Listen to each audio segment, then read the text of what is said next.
ஒவ்வொரு வருடமும் நாம் அதாவது கர்த்தருடைய பாடு மரணம் உயிர்த்தெழுதலுக்கு முன்பதாக ஆரம்பமாக இந்த காரியத்தை நிகழ்வை பார்க்கிறோம். இந்த மறுரூபம் ஆகின்ற இந்த ஒரு நிகழ்வு, இதன் மூலமாக கடவுள் அங்கிருந்து ஆரம்பிக்கிறார் பிரயாணத்தை. So the journey begins to fulfill the salvific act that was assigned to the only begotten Son, our Lord and Savior Jesus Christ, and he has started his mission in a very meticulous way. இதைதான் மறுரூபமாகுதலின் பண்டிகை என்று சொல்லி நாம் வாசிக்கிறோம். The transfiguration of our Lord.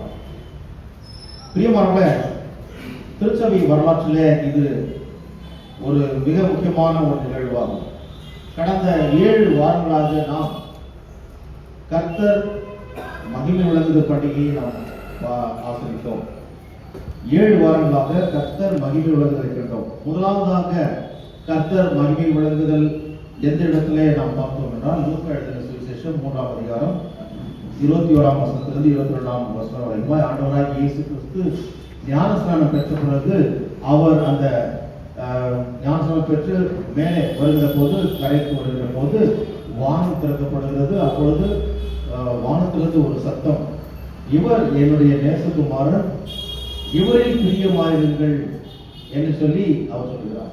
அது முதலாக கடவுள் தன்னுடைய குமாரனை மகிமைப்படுத்தின ஒரு காரியம். So that is the epiphany. இப்பொழுது இந்த நாளில் நாம் பார்க்கிறோம், இந்த மறுரூபமாகுதல் என்பது கடைசி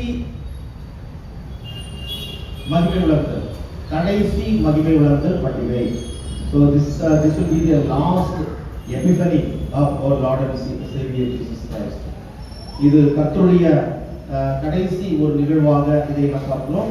அதைத்தான் இன்றைக்கு வாசித்து கேட்ட லூக்கா எழுதின சுவிசேஷம் 9ஆம் அதிகாரம் 35ஆம் வசனத்தை பார்க்கிறோம். அப்பொழுது வானம் திறக்கப்பட்டு இவர் தேவனாகிய கர்த்தர் பிதாவாகிய கடவுள் சொல்கிறார், இவர் என்னுடைய நேசகுமாரன். படிக்கும்போது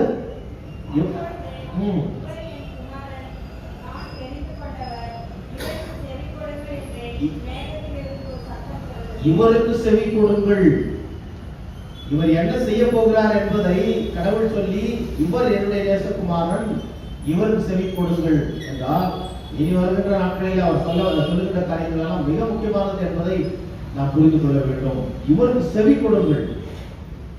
அவர் சொல்லுகிற காரியத்தை கேட்டு செவி கொடுத்தால்தான் அவர் வழியிலே செல்ல முடியும். ஆகவே பிதாவுடைய திட்டம் மிக அழகாக போடப்பட்டு தன்னுடைய குமாரனை அனுப்பி அவர் மூலமாக இலவசமான ரட்சிப்பை கொடுக்க அவர் சித்தப்பட்டதை இந்த கடைசி மகிமை உலகத்திலே நாம் பார்க்கிறோம். பிரியமானவர்களே, உலக ஊழிய பாதையிலே நாம் பார்க்கின்ற போது இந்த மேகத்திலிருந்து வந்த இந்த சத்தம், பிதாவாகிய கடவுள் சொன்ன இந்த ஒரு வார்த்தை மிக முக்கியமான ஒரு காரியமாக இருக்கிறது.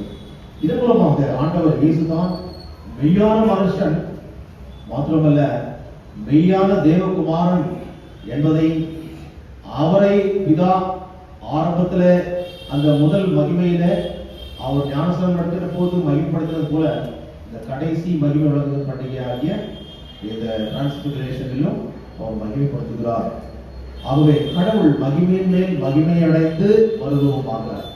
இந்த அனுபவத்தை கடவுள் நமக்கு கூட கொடுக்கிறார். பிரியமானவர்களே, அவருடைய பிள்ளைகள் தான். ஆகவே அவருக்கு மாத்திரம் இல்லை, அவர் ஆண்டவராக இயேசு கிறிஸ்துவே சொல்லுகிறார், என்னில் விசுவாசமாக இருக்கும் என்னை காட்டிலும் பெரிய காரியங்களை செய்வார்கள் சொல்லி. என்னை காட்டிலும் பெரிய காரியங்களை அது நடந்தது. ஆண்டவராக இயேசு கிறிஸ்து நடந்து போகிற போது அவருடைய நிழல் பற்றி யாரும் குணமாகவில்லை, அப்படியாக எதுவும் எழுதப்படவில்லை. ஒருவேளை அவர் வல்லமையுடையவர், ஒருவேளை நடந்திருக்கலாம். ஆனால் பேதுரு நடந்து போகிற போதே அந்த நிழல் பட்டு சுகம் பெற்றார்கள் என்றால் கடவுள் சொன்ன காரியம் நிறைவேறியது. ஆகவே லீடர்ஷிப் என்பது மிக முக்கியமானது. இந்த காலகட்டத்திலும் சரி, எந்த காலகட்டத்திலும் இயேசுவை போல ஒரு தலைவர் இருந்ததே கிடையாது. தலைமைத்துவ பண்பு என்பது அவரிடத்திலிருந்து தான் உருவாகிறது என்பதை நாம் கற்றுக்கொள்ள வேண்டும். அவரும் இறங்கி செய்வார், மற்றவர்களையும் இறங்கி செய்ய வைப்பார். இந்த பார்ட்டிசிபேட்டிவ் மேனேஜ்மெண்ட் என்று இருக்கிறது இல்லையா, பியூட்டிஃபுல்லா அந்த காரியத்தை கடவுள் செய்தார். பிரியமானவர்களே, 3 விஷயங்கள் மூலமாக இந்த நாளின் செய்தியிலே நாம் காணக்கூடிய, அதாவது இந்த விஷயத்தை கிறிஸ்து மறுரூபப்படுத்தினால் அவர் தம் பரலோக ராஜ்யத்தை, அது நித்திய வாழ்வை எல்லாருக்கும் வழங்க அவர் சுத்தமா இருக்கிறார். முதலாவது காரியத்தை பார்க்கலாம். இன்னும் so transfiguration was the only occasion during Christ's earthly ministry when he revealed the glory of his person. அவர் எப்பேற்பட்டவர், அவர் மெய்யான மனுஷன் மட்டுமல்ல மெய்யான கடவுள் என்பதை இந்த மறுரூபம் ஆகுதலின் மூலமாக அவர் தன்னை வெளிப்படுத்தினார். தன்னிலே இருந்த மகிமை வெளிப்பட்டது. அது ஏதோ ஒரு வெளிச்சம் வெளியிலிருந்து வந்து பிரகாசிக்க வைத்தது என்றல்ல, இவரில் இருந்த அந்த பிரகாசம் வெளியே வந்தது. This is the only occasion that he revealed himself in this great event. இது இந்த ஒரே ஒரு விஷயத்துல தான் இந்த கடவுள் தன்னுடைய மகிமையை வெளிக்கொண்டு வரும்படியாக அவர் அனுமதித்தார். அதுவரைக்கும் அவரை பற்றி அவர் எந்த தாம்பீகமும் அடித்துக் கொள்ளவில்லை. ஏதாவது சொல்லியிருந்தார், என்னை பற்றி பல சொல்லிடுவாங்க. அவர் பெரிய அற்புதங்களையும் அடையாளங்களையும் செய்யும் போது கூட இதை ஒருவருக்கும் சொல்லாதீங்கன்னு தான் சொன்னார், இல்லைங்களா? எப்பொழுது அதை எல்லாம் போய் சொன்னார்கள் என்றால், அவர் உயிர் தெழுந்த பிறகு எல்லாம் போய் மிக சிறப்பாக அறிவித்தார்கள். பிரியமானவர்களே, கிறிஸ்து மறுரூபமாகுவதற்கும் இன்றைக்கு பழைய ஏற்பாட்டின் தியான பகுதிக்கும் என்ன விசேஷம் இருக்கிறது என்றால், there is a strong connection.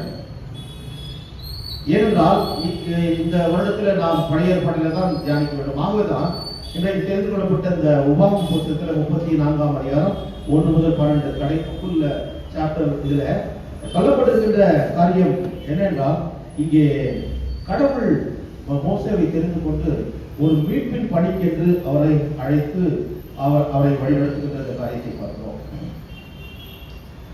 மோசே என்றால் அந்த எபிரேய வார்த்தைக்கு drawn out, அதாவது தண்ணீரிலிருந்து எடுக்கப்பட்டவன் என்ற அர்த்தம். drawn out, வெளியே எடுக்கப்பட்டவன் என்ற அர்த்தம். அதாவது தண்ணீரிலிருந்து எடுக்கப்பட்டவன். அதுதான் மோசேயுடைய பெயர் எபிரேய வார்த்தையில. உபாகமம் 34 1-12 வரைக்குமாய் பார்க்கின்ற போது ஒரே ஒரு சுருக்கமாக சொல்ல வேண்டும் என்றால், மோசேயுடைய மரணத்தை குறித்து சொல்கிறது. மோசே மரணத்திற்கும் இயேசு கிறிஸ்து மறுரூபமாகிறதுக்கும் என்ன சம்பந்தம் என்று சொன்னால், எஸ், அதாவது மோசே ஒரு பெரிய தலைவனாக கடவுள் தெரிந்து கொண்டு, அதாவது சிறையிருப்பிலே வாடிக்கொண்டிருந்த எகிப்து மக்களை வழிநடத்தி கொண்டு வரும்படியாக செய்கிறார். 1 நாள் 2 நாள் அல்ல, 40 வருட காலம். கிட்டத்தட்ட அதை அந்த வாக்குத்தத்தம் பண்ணப்பட்ட அந்த இடத்தை நெருங்கிவிட்டார்கள். இன்னொரு 6 மைல் தூரம் இருக்குது, அவ்வளவுதான். 6 மைல் தூரம், அவ்வளவுதான். மிக தெளிவாக புரிந்து கொள்ளுங்கள், இன்னும் 6 மைல் தூரம். ஆகவே கடைசியாக போய் அங்க ரீச் ஆக வேண்டும், பாலும் தேரும் ஓடுகின்ற கானான் தேசத்துக்கு. ஆனால் கடவுள் மோசேவை மேலே அந்த மலை மேலே வர சொல்கிறார். அந்த மலையின் பேர் நேபோ மலை. அந்த நேபோ மலையின் மேலே வர செய்து கடவுள் காட்டுகிறார். பாப்பா, அவங்க அதான் அதை பத்தி தான் அவங்க மிக அழகாக சொல்லியிருக்காங்க. கர்த்தர் அவனுக்கு தான் மட்டுமுள்ள கிளையா தேசம் அனைத்தையும், நப்தலி தேசம் அனைத்தையும், எப்ராயிம் மனாசே என்பவருடைய தேசத்தையும், கடைசி சமுத்திரம் வரைக்கும் உள்ள யூதா தேசம் அனைத்தையும், தென்புறத்தையும் சோவார் வரைக்கும் உள்ள பெரிச பழங்களின் பட்டணம் என்னும் ஊர் முதற்கொண்டு எரிகோவின் பள்ளத்தாக்காகிய சமனான பூமியும் காண்பித்தார். அப்போ இஸ்ரவேல் என்ற நாடு, இந்த அதாவது கானான் என்ற தேசம், இன்றைக்கு நாம் பார்க்கிறோமே, இந்த இஸ்ரவேல் அவ்வளவு சின்ன குட்டி நாடு கிடையாது. இன்றைக்கு இருக்கிறது இஸ்ரவேல், இன்னொரு பக்கம் வெஸ்ட் பேங்க் என்று சொல்லி அது யூதா தேசமாக இருந்தது. இந்த பக்கம் இஸ்ரேல் என்று பார்க்கும்போது இஸ்ரேல் அது நார்தன் கிங்டம், இது சதர்ன் கிங்டம் யூதா என்பதுதான் இப்பொழுது வெஸ்ட் பேங்காக இருக்கிறது. இந்த பக்கத்துல காசா என்பது ஏசாமிக்கு முன்னாடியே பழைய ஏற்பாடு காலத்தில் அது பிரச்சனைக்குரிய ஒரு இடமாக எகிப்துக்கும் கானானுக்கும் மத்தியிலே இருந்த ஒரு சின்ன ஒரு இடம். பிரியமானவர்களே, இங்கே மோசேயை ஏன் அழைத்தது நேபோ மலையிலிருந்து எல்லாவற்றையும் காட்டி இதுதான் இந்த ஜனங்களுக்கு, இஸ்ரவேல் மக்களுக்கு வாக்களித்த இடம். அதிலே அவர்கள் போய் சேருவார்கள். ஆனால் நீ போக மாட்டாய் அப்படி சொல்லும் போது எவ்வளவு வேதனையா இருந்ததுல மோசேக்கு. இன்னாண்டவரே, இவ்வளோ வருஷக்காரங்க வழிநடத்தி வந்த எவ்வளவு பாடுபட்டது உங்களுக்கே தெரியும். ஏன்னா ஒவ்வொரு சூழ்நிலை கடவுள் தான் அவனை மோசேவை காப்பாற்றினார். எல்லாம் முரட்டாட்டம் உள்ள மக்கள், மனதாக எடுத்துள்ளவர்கள், பல சந்தர்ப்ப சூழ்நிலைகளில் அவர்களோடு பாடுகளை அனுபவித்து வந்தவர்.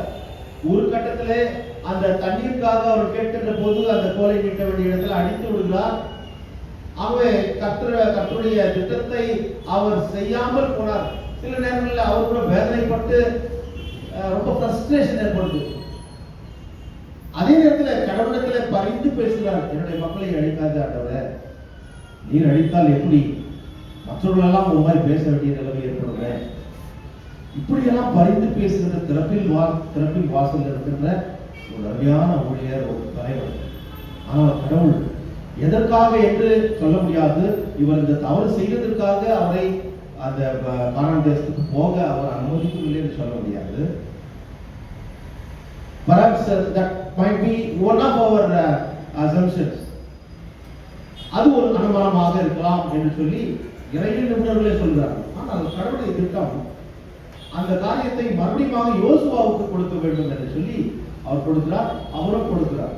So transition of power, delegation of authority and responsibility has been transferred from Moses to Joshua. இந்த காரியத்தை பார்ப்போம். இந்த பழைய ஏற்பாட்டில் சொல்லப்பட்ட யோசுவா என்ற இந்த வார்த்தை தான் இயேசு ஆண்டவருக்கு பெயராக சூட்டப்பட்டது. டெலிவரன்ஸ் என்ற அர்த்தம். இதற்கு அர்த்தம் யோசுவா என்றால் டெலிவரன்ஸ், விடுதலை என்று சொல்லி அர்த்தம். பிரியமாக ஆண்டவராய் இயேசு கிறிஸ்துவுக்கு பெயரோட அந்த இயேசுவாங்கிற பெயரை தான் இயேசு என்று வைத்தார்கள். இங்கே நான் பார்க்கின்ற போது அந்த இடத்தை காட்டி நீ போக மாட்டாய், நீ மறித்து அந்த இடத்துல நீ அடக்கம் பண்ணப்படுவாய் நான் சொல்றாங்க. மோவாபுல அந்த சமமான இடத்துல அவன் மறித்து போகிறான். கடவுளே அந்த ஃபியூனரல் சர்வீஸை நடத்துகிறார். உலகத்துல கடவுளே ஒரு மனுஷனுக்கு ஒரு அதாவது கடைசி அந்த அடக்க ஆராதனை நடத்தினார் என்றால் மோசே தான். கடவுளே அடக்க ஆராதனை நடத்தும் போது அவர் மூலமாக அவர் மறுபடியும் பரமகாலனுக்கு வருவார் என்பது கடவுளுடைய திட்டம். இயேசு கிறிஸ்துவும் கூட மறிக்க வேண்டும், மறித்து அவர் உயிர்த்தெழுவார். இந்த காரியங்களை நாம் தொடர்ந்து நாம் பார்க்கலாம். இந்த மோசையும் அவரோடு கூட எலியா தீர்க்கதரிசியும் வந்து அவரிடத்துல இந்த மறுரூப மலையிலே சம்பாஷிக்கிற அந்த காரியத்தை நாம் பார்க்கிறோம். இங்கே வேகமாக இந்த பழைய ஏற்பாட்டில பார்க்கின்ற போது கடவுள் அவனை மோவாப் தேசத்தில் உள்ள பெத்பேயருக்கு எதிரான பள்ளத்தாக்கிலே அடக்கம் பண்ணினார். அந்த ஃபியூனரல் சர்வீஸ், பரியல் எல்லாத்தையும் கடவுளே செய்தார். பெரிய வாக்கு.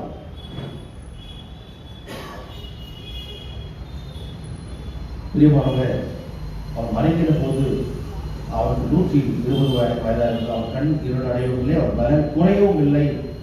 40 வருட காலம் பாடுகளை அனுபவித்து வீட்டுக்குள்ள இருக்கிற நம்ம பிள்ளைகளை சமாளிக்கிறது, இல்ல வேலைக்கு போயிட்டு வந்து அந்த காரியங்களை சமாளிக்க முடியாமல் நமக்கு இந்த ஸ்ட்ரெஸ் இருக்குதுல்ல, ஸ்ட்ரெஸ் மற்றபடி வேற என்ன, அதுக்கு விதமாக பிபி இல்லையா, மன உளைச்சல் அதிகமாக ஏற்படுகிற போது டிசப்பாயின்மெண்ட்ஸ் பல காரியங்கள் எல்லாம் வந்து பிபி ஏற்படுது. பிபி வந்துச்சுன்னா அதனுடைய சிஸ்டரும் வந்துடுது, சுகரும் வந்துடுது.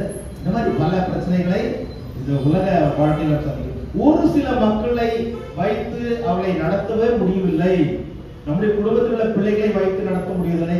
உறவினரிடத்துல வேலை செய்கிற இடங்களில் இருக்கின்ற பிரச்சனைகளை சமாளிக்க முடியாமல் நாம் திணறுகின்ற போது, அதை அந்த கஷ்டம் நம்மை வருத்தி எடுக்கின்ற போது அது நமக்கு வேதனை கொடுக்கின்ற ஒரு நோயை கொடுக்கின்ற ஒரு காரியமாகும். ஆனால் இவருக்கு 20 லட்சம் எபிரேயரை இவர் நடத்தியிருக்கிறார் இல்லையா. 40 வருட காலம் 6 லட்சம் எபிரேயர் இருக்கார்கள். அவருடைய மனைவிமார்கள் பிள்ளைகள் என்று கணக்கு பண்ண கிட்டத்தட்ட 20 லட்சம் மக்களை நடத்தியிருக்கிறார் என்றால் கொஞ்சம் யோசிப்பார்கள். அவருக்கு பலன் குறையவில்லை, கண்ணீர் இருள் அடையவும் இல்லை என்று சொல்லி பெரிய ஒரு ஆசீர்வாதம்.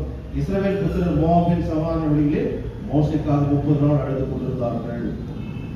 அதன் பிறகு நடக்கிற காரியம் 9ஆம் வருஷத்துல மோசே நூனின் குமாரனாகிய யோசுவாவின் மேல் தன்னுடைய கைகளை வைத்தபடினாலே அவன் ஞானத்தினால்தான் நிறையப்பட்டான்.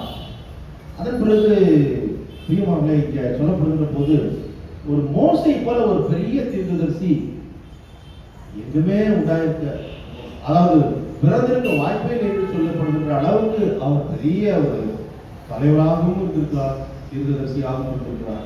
நியாயப்பிரமாணத்தை அவர் கொண்டு வந்தவர். அதுதான் மிக முக்கியமான ஒரு காரியமாக நாம் பார்க்கிறோம். அவரிலே இருக்கின்ற சிறப்பு காரியங்கள், அவர் மரணத்தை சந்தித்தவர்.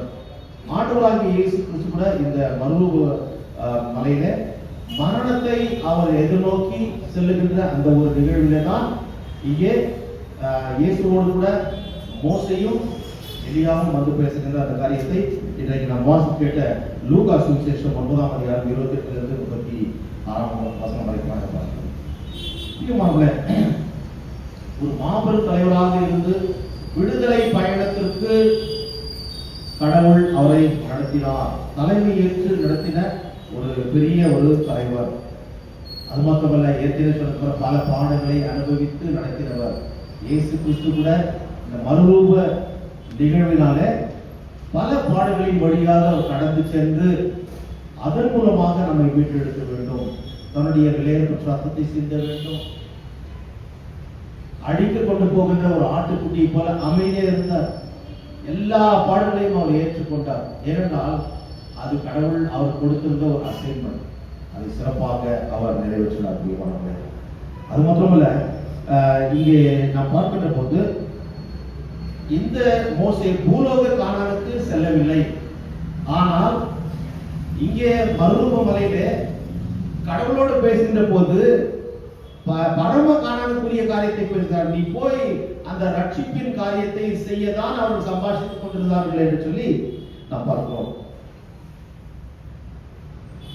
ஆகவே பிரியமானவர்களே, பழைய ஏற்பாட்டில இவரை போல ஒரு பெரிய ஒரு தீர்க்கதரிசி, ஒரு தலைவர், நியாயப்பிரமாணத்தை கொண்டு வந்தவர். அது மாத்திரமல்ல, இன்றைக்கு வாசிக்கிட்ட எபிரேயர் 3ஆம் அதிகாரம் 2ஆம் வசனம் 5ஆம் வசனத்தில் பாருங்கள். அங்கே மிக அழகான ஒரு மோசே பணிவிடைக்காரனாய் தேவனுடைய வீட்டில் எங்கும் உண்மையுள்ளவனாயிருந்தார். ஒரு சர்வெண்டா இருந்தார், பெரிய லீடர், பெரிய ஒரு தலைவர். ஆனால் இட்டும் தி சர்வன்ட். ஆண்டவராக இயேசு கிறிஸ்து கூட அவர் கடவுளுக்கு சமமாய் இருப்பதை கொலையாடின பொருளாக எண்ணாமல் தம்மை தாமே வெறுமையாக்கி அடிமையின் ரூபம் எடுத்து மனுஷ சாயலானார். He emptied himself. empty என்று சொல்லும்போது கெனோசிஸ் என்ற அந்த கிரேக்க வார்த்தைக்கு ஒரு ஜீரோ கூட, ஈவன் ஜீரோ ஹேஸ் வேல்யூ, அந்த ஜீரோ என்று சொல்லப்படுவதற்கும் தகுதி இல்லை என்ற அளவுக்கு தன்னை தாழ்த்தினார். தன்னை தான் தாழ்த்துகிறவன் உயர்த்தப்படுவான், தன்னை உயர்த்துகிறவன் தாழ்த்தப்படுவான் என்பதற்கு இலக்கணமாக கடவுள் தம்மை தாழ்த்தினார். இன்னைக்கு நாம் வாசி கேட்ட இந்த சுவிசேஷ பகுதியை நாம் எடுத்துக்கொள்வோம். அங்கே நடக்கின்ற அந்த சம்பவம் தான் இந்த நாளின் மிக விசேஷ காரியம். ஏனென்றால் கிறிஸ்து மறுரூபமாகுதலின் பண்டிகை. அங்கே 28 36 வரைக்கும் சுருக்கமாக நான் பார்க்கின்ற போது, அதுக்கு முன்பதாக நடந்த சம்பவம் ஆண்டவராகிய இயேசு கிறிஸ்து 5000 பேருக்கு போஷிக்கிறார். அதன் பிறகு அவருடைய சீஷர்கள் வருகின்ற போது அவர்கள் சொல்கிறார், ஒருவன் என்னை பின்பற்றி வர விரும்பினால் தன்னை தான் வெறுமையாக்கி தன் சிலுவை சுமந்து கொண்டு என்னை பின்பற்ற கடவன். இந்த காரியங்களெல்லாம் சொல்லி 8 நாளுக்கு பிறகு ஆண்டவர் 3 பேரை அவர் அழைத்துக் கொண்டு அங்கே செல்கிறார். யார் அது? ஆமா, பேதுரு, யாக்கோபு, யோவான். பேதுரு என்ற வார்த்தைக்கு அர்த்தமே பாறை என்று சொல்லி. இந்த யாக்கோபு யோவானுக்கு இன்னொரு பேரை வைத்திருந்தார். என்ன பேர் அது? ஆமா, பவர்னெஸ்கோஸ். என்ன பவர்னெஸ்கஸ் என்றால் இடிமுழக்கத்தின் மக்கள் என்று சொல்லி. சோ இந்த மறுரூப மலையிலே மலை என்று பார்க்கின்ற போது பேதுரு அடையாளமாகிறார். இன்னொரு பக்கம் பாருங்க, இடிமுழக்கம், அந்த அதாவது மின்னல், அந்த வெளிச்சம் கண்ணை பறிக்கத்தக்கதாக அந்த நிகழ்வு நடந்தது. அதை இங்கே நாம் பார்க்கலாம். பிரியமானவர்களே, அவர் 3 பேரையும் அழைத்துக் கொண்டு கடவுள் ஜெபம் பண்ண அவர்களை அழைத்து செல்வதை இங்கே நாம் பார்க்கிறோம். அப்படி கொண்டு செல்லுகின்ற போது நடந்த ஒரு காரியம். அந்த மலை, எந்த மலை? அந்த மலையின் பேர் ஹெர்மோன். மலை என்று சொல்லி அர்த்தம். அதாவது 9200 அடி, அதாவது மெடிட்டரேனியன் சீல பார்க்கின்ற போது மிக உயர்ந்த ஒரு மலை. அந்த மலைக்கு அவர் கொண்டு செல்வதை நாம் பார்க்கிறோம். அந்த மலைக்கு பேர் இன்றைய பேர் என்னென்றால் ஜபல் ஈஸ் ஷேக். ஜபல் ஈஸ் ஷேக். இன்னைக்கு அந்த மலையுடைய பெயர் இதுதான். ஏன்னா இப்போ அந்த மிடில் ஈஸ்ட், அந்த பர்ஷியன் கல்ஃப், இதெல்லாம் அந்த பெயர்களெல்லாம் கிட்டத்தட்ட அநேக பெயர்கள் மாற்றப்பட்டது. ஆகவே ஆண்டவராகிய இயேசு கிறிஸ்து ஒரு ஜெப வீரர் என்பதை நாம் பார்க்கிறோம். தன்னுடைய 3 சீஷர்களையும் அவர் அங்கே அழைத்து செல்கின்ற போது 21ஆம் வசனத்தில் அவர் ஜெபம் பண்ணுகையில் அவருடைய முகரூபம் மாறிற்று, அவருடைய வஸ்திரம் வெண்மையாகி பிரகாசித்தது. பிரியமானவர்களே, ஜெபிக்கின்ற போது அவருடைய முகரூபம் மாறிற்று. Here Luke did not use the word transfigure, but the same scene was described differently in Matthew 17:2 and Mark 9:2. அங்கே நாம் பார்க்கின்ற போது மத்தேயு என்ன சொல்கிறார் என்றால் மெட்டமார்போதே என்று இது கிரேக்க வார்த்தையில் சொல்கின்ற போது the word metamorphose, a change in appearance that comes from within. அதாவது முகரூபம் மாறிச்சுன்னா வெளியே எங்கோ பிரகாசமா அடிச்சு வரல, அவரிலேயே பிரகாசம் இருக்கிறது. அதுவும் மிக முக்கியமான ஒரு தியாலஜிக்கல் பாயிண்ட். இதனுடைய ஆழமான சத்தியம் என்னென்றால் அவரில் இருந்த வெளிச்சம் வெளியே வந்தது. So the word is described as a change in appearance that comes from within. அவரிலிருந்து வந்தது அந்த வெளிச்சம். அவர் வெளிச்சமானவர், அவர் பிரகாசிக்கிற ஒளி, உலகத்தின் ஒளி அவர் இல்லையா? அந்த வெளிச்சம் பிரகாசிக்கிறது. இப்பொழுது எதற்காக பிரகாசிக்கிறது என்றால் பாவ இருளிலே வாழ்ந்து கொண்டிருக்கிற மக்களுக்கு இவர் ஜீவ ஒளியாக தன்னை ஒப்புக் கொடுக்க போகிறார் என்பதற்காக.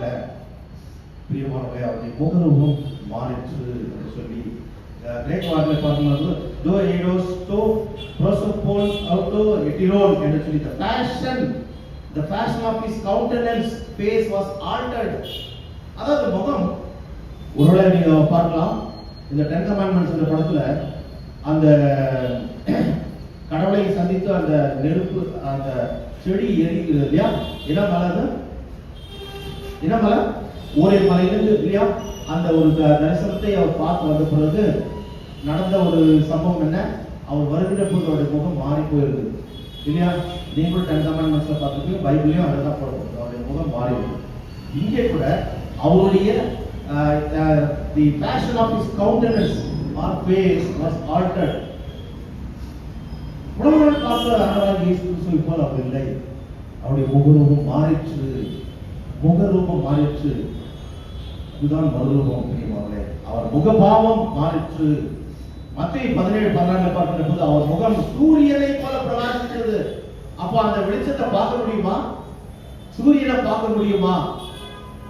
அவ்வளவு பிரகாசம் உள்ளவர் என்பதை இதன் மூலமாக நாம் பார்க்கிறோம். 29ஆம் வசனத்துல பாருங்கள், பிற்பகுதியிலே அவருடைய வஸ்திரம் வெண்மையாகி பிரகாசித்தது. மார்க் சுவிசேஷம் 9:3 சொல்லுகிற போது அவருடைய வஸ்திரம் உறைந்த மழையை போல் பூமியிலே எந்த வண்ணானாலும் வெளுக்கக்கூடாத வெண்மையா இருந்தது. அந்த அளவுக்கு ஒரு வெண்மையான ஒரு நிறம். We cannot equate with any other whiteness or brightness with Jesus Christ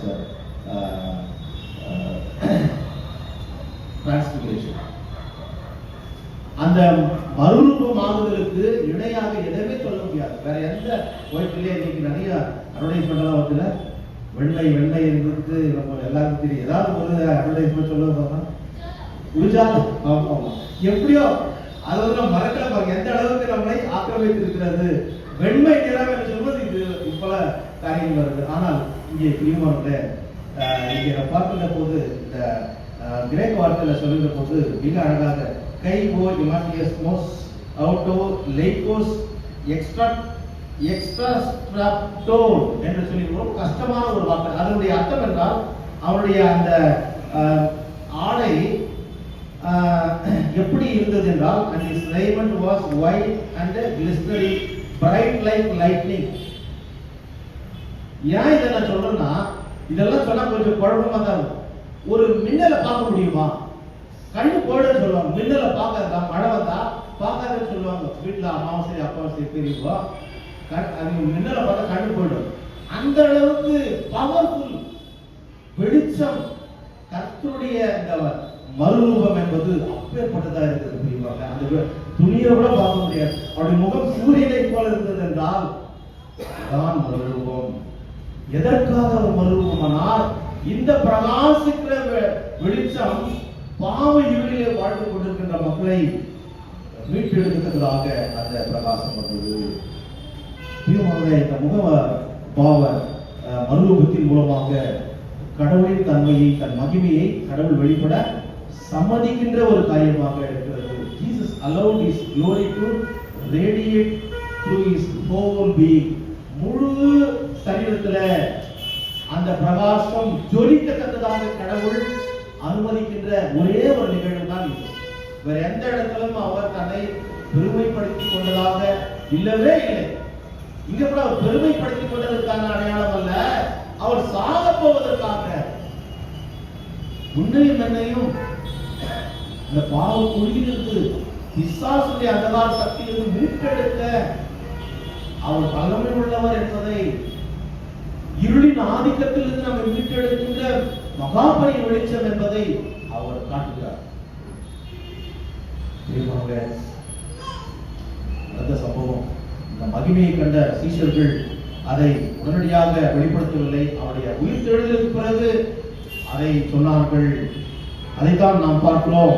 யோவான் சுவிசேஷம் 1:14 அந்த வார்த்தையானவர் மாம்சமாகி கிருபையும் சத்தியமும் நிறைந்தவராய் நம்மிலே வாசம் பண்ணினார். அவருடைய மகிமையை கண்டோம். அந்த மகிமை பிதாவுக்கு ஒரே பிரானவருடைய மகிமைக்கு ஏற்ற மகிமையாக இருந்தது.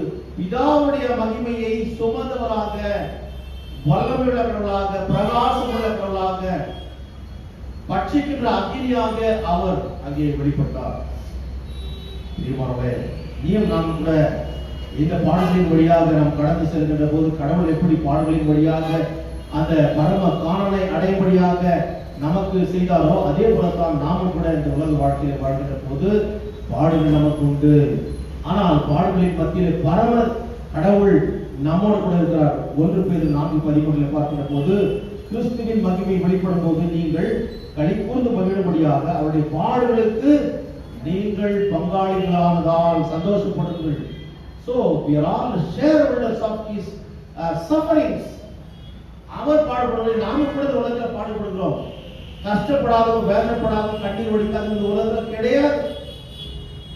கடவுளை நம்பி வாழ்கிறோம். ஆனால் கடவுள் இதையும் அனுமதிக்கிறார் என்றால் இதன் மத்தியிலே நமக்கு ஆறுதல் கொடுக்கின்ற ஆறுதலின் தேவன், மனதுருக்கத்தின் தேவன் நம்மோடு பயணிக்கிறார். அதுதான் ஒரு பெரிய நிம்மதியம், தைரியம். உலகத்திலே உங்களுக்கு உபத்திரவங்கள் உண்டு, ஆனாலும் தொடர்ந்து கொள்ளுங்கள், நான் உலகத்தை ஜெயித்தேன் என்று சொன்ன கடவுள் நீயும் நாம் தோல்வி அடைய விடுவாரா? விடவே மாட்டார். ஏனென்றால் அவருடைய பிள்ளைகள். ஆகவே கிறிஸ்து மறுரூபப்படுவதன் மூலமாக அவர் எருசலேமில் நிறைவேற்றி போன்றபடிய பாடுகளுடன் உயிர்த்தெழுதலை விளக்கப்பட்டிருக்கிறார். மோசே எலியா 9ஆம் வசனத்தில் பார்க்கிறோம். அங்கே அன்றைய மோசே எலியா என்னும் 2 பேரும் மகிமையோடு காணப்பட்டு அவருடைய சம்பாஷணை என்ன விஷயத்தை அவர் சம்பாஷணை பண்ணினார்கள் என்றால் அவருடைய சம்பாஷணை இயேசுவின் பாராட்டு காரணம் உயிர்த்தெழுதலை குறித்ததா இருந்தது. இந்த ஆயத்தத்தின் பிரயாண நிகழ்வு தான் டிரான்ஸ்பிகரேஷன். இந்த ஆயத்தத்தின் பிரயாண நிகழ்வு தான் ஆரம்பிக்கிற அந்த ஜர்னி, அதனுடைய அடையாளம் தான், இந்த ஆரம்பம் தான் டிரான்ஸ்பிகரேஷன். வேற ஒன்றும் கிடையாது. அவர் செய்ய வேண்டிய பணி. So they discussed with Jesus about his unique mission. இந்த காரியத்தை போய் செய்ய வேண்டும். இது ஏற்கனவே பரலோகத்திலே இந்த காரியம் பிதாவினால் முடிவு செய்யப்பட்டு இப்பொழுது கொடுக்கப்பட்டிருக்கிறது. ஒரு அசைன்மெண்ட், அதை செய்து முடிக்கணும். இவர் தான் செய்ய வேண்டும். ஆகவே அதை செய்து முடிக்கிற கடவுளிலே அவரை கண்டுபிடிக்கிற ஒரு காரியத்தை பார்க்கிறோம். இரண்டாவதாக அங்கே பார்க்கிற போது மோசேயோடு கூட எலியா என்னும் இன்னொரு தீர்க்கதரிசி இருக்கிறார் இல்லையா? எலியாவை பற்றி நாம் பார்க்கிற போது தீர்க்கதரிசிகளிலே, அதாவது எல்லா பழைய ஏற்பாடு தீர்க்கதரிசிகளின் மொத்த அடையாளமாக எலியாவை நாம் பார்க்கிறோம். எலியா he was the former prophet, later prophet என்று பார்க்கும்போது later prophet வரும். இவர் எல்லா தீர்க்கதரிசிகளின் ஒரு அடையாளமாக சொல்லப்படுகிறார். அவர் மரணத்தை சந்தித்தாரா? மரணத்தை சந்திக்காமலேயே எடுத்துக்கொள்ளப்பட்டவர். ஆகவே கடவுளுக்கு மரணம் தேவை என்பது கிடையாது. ஆனால் உனக்காகவும் எனக்காகவும் அவர் மரணத்தை யோசித்து பார்த்தார். இதுதான் அந்த மோசேக்கும் எலியாவுக்கும் இருக்கிற வித்தியாசம். அவர் மரணத்தை சந்தித்தார். அந்த மரண நிகழ்வை அடக்காராதனை கடவுளே நடத்தினார். இந்த பக்கம் இவர் மரணத்தை கடவுள் எடுத்துக்கொள்ளப்பட்டார். அதே நேரத்தில் பெரிய ஆனால் பல பாடங்களை அனுபவித்தார். அவர் யாரால் போஷிக்கப்பட்டார்? ஒரு விதவையினாலே. அவையால் இது சாரிபாத்தூர், அவள் கடவுளால் தெரிந்து கொள்ளப்பட்ட அந்த இஸ்ரவேல் சந்ததியை சேர்ந்த ஒரு பெண்மணி கிடையாது. அன்னோன் பர்சன், எ ஸ்ட்ரேஞ்சர், ஒரு விதவை, மிக ஏழ்மையான கோலத்தில் இருந்து அவள் வீட்டுக்கு சென்று அவளால் போஷிக்கப்பட்டார். காகம் போஷித்ததால ஒரு மாதிரி ஸ்ட்ரேஞ்ச் டீச்சிங், புரிந்து கொள்ளவே முடியாது. இது காகம் இறைச்சியை கொண்டு வந்து கொடுத்தது. காகம் இறைச்சி கிடைத்தால் அது வந்து சாந்தம் இல்லையா? அது அந்த விஷயத்துல மட்டும் விட்டுக்கொள்ளாது. ஆனால் கடவுள் எப்படி நடக்கிறார் என்றால், இல்லை என்று சொல்லுற இடத்துல எஸ், உண்டு என்று சொல்லி செய்கிறவர் தான் கடவுள். அப்பேற்பட்டவர் சாதாரணமான உன்னையும் என்னையும் வைத்து அசாதாரணமான அந்த தேவனை, அந்த தேவனுடைய வார்த்தையை மற்றவர்களுக்கும் சொல்லும்படியாக கடவுள் நம்ம அழைத்திருக்கிறாரு. எவ்வளவு பெரிய ஆண்டவர் இல்லையா? ஆகவே நீங்க பார்க்கின்ற போது மோசேனுடைய ஒரு அடையாளம் என்ன என்றால், நியாயப்பிரமாணத்தை கொண்டு வந்தவர். இங்கே தீர்க்கதரிசி. சோ நியாயப்பிரமாணமும் தீர்க்கதரிசனம் இரண்டும் சேர்ந்ததுதான் பழைய ஏற்பாடு. வேதத்தின் நிறைவேற்றமாக ஆண்டவர் வருகிறார். இந்த இரண்டு பேரும் சொல்லுகின்ற அந்த ஒரு காரியம், நீ போய் செய்ய வேண்டும், முழு உலகத்துக்கும் ரட்சிப்பை கொண்டு வர வேண்டிய காரியத்தை அவர்கள் கடவுளுடைய இயேசுவிடத்துல அவர்கள் டிஸ்கஸ் பண்ண காரியத்தை பார்த்தோம். ஆண்டவராகிய இயேசு கிறிஸ்து இவர்கள் இருவரிலே வித்தியாசம் என்னென்றால், பாடுகளை அனுபவித்து மரணத்தை சந்தித்து உயிர்த்தெழுந்து பரலோகத்துக்கு எடுத்துக் கொள்ளப்பட்டவர்.